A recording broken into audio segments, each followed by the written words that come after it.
Today's play activity is Let's Share, which comes under the category of social and personal development of preschool students.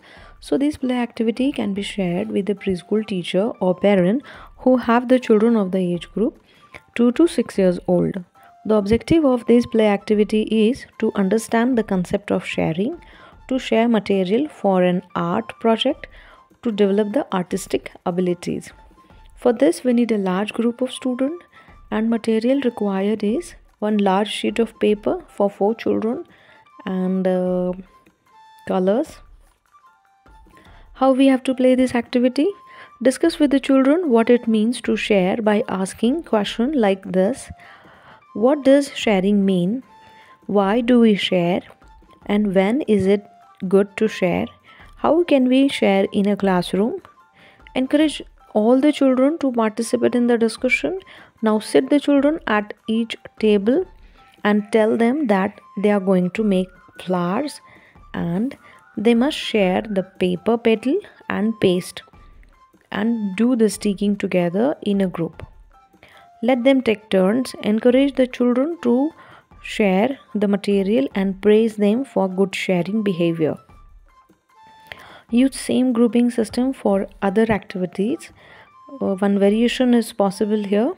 Discuss the need to work in group and gradually increase the number of children sharing the material, and we can use same grouping system for other activities also. Here the second variation is possible. Start the discussion of how children share the things with the member of their family at home. Let each child give one way in which he or she share with other member in his/her family. Let's share ही एक play activity आहे ज्यामध्ये मुलांचा सामाजिक आणि व्यक्तिमत्व विकास होण्यास मदत होते. मुलांना शेअरिंग काय असतं आणि आपली वस्तू एकमेकांना देणे, मदत करणे ह्या गोष्टी विषयीची भावना मुलांमध्ये विकसित होते. आणि एक आर्टिस्टिक व्ह्यू जो असतो ज्यामध्ये तर तो मुलांचा विकसित होतो. मुलांमध्ये असणाऱ्या कलात्मक भावना किंवा कलात्मक क्षमता ज्या असतात तर त्या ह्याच्यामध्ये विकसित होण्यास मदत होते किंवा मुलांचा इंटरेस्ट त्यामध्ये आर्ट्समध्ये वाढतो या ॲक्टिव्हिटीमधून. तर आपण इथे मुलांना टेबलवर इथे बसू शकतो ॲक्टिव्हिटी घेताना किंवा सर्कलमध्ये बसू शकतो आणि त्यांना आधी काही प्रश्न विचारायचे की शेअरिंग काय असतं आणि आपण ते का करायचं असतं आणि केव्हा ही गोष्ट चांगली असते, केव्हा आपण शेअर करायला हवं, किंवा आपण क्लासरूममध्ये आपण शाळेत असताना आपण कसं काय मुलांना शेअरिंग करू शकतो किंवा मदत करू शकतो.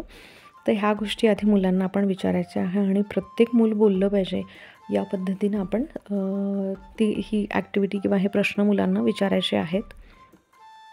आणि मग ही ॲक्टिव्हिटी घेताना मुलं सर्कलमध्ये बसतील, टेबलवर बसतील किंवा फ्लोअरवर बसतील आणि नंतर त्यांना म्हणायचं आहे की आपण आता आज छान फ्लावर्स बनवणार आहोत आणि त्या फुलाच्या पाकळ्या ज्या आहेत तर त्या आपल्याला एकमेकांना वाटून घ्यायच्या आहे. सगळ्यांना मिळतील अशा पद्धतीने तुम्ही वाटायचे आहे. आणि मग फ्लावर बनवायला आपल्याला काय काय लागणार, मग आपल्याला ग्लू लागेल, मग तो आपण सगळ्यांना वाटून द्यायचा आहे, सगळ्यांना थोडा थोडा द्यायचा आहे आणि सगळ्यांचंच फूल तयार झालं पाहिजे, सगळ्यांना छान फ्लावर तयार करायला मिळालं पाहिजे. त्या पद्धतीने आपण ह्या गोष्टी आपल्याकडे असणाऱ्या सगळ्या शेअर करायच्या आहे.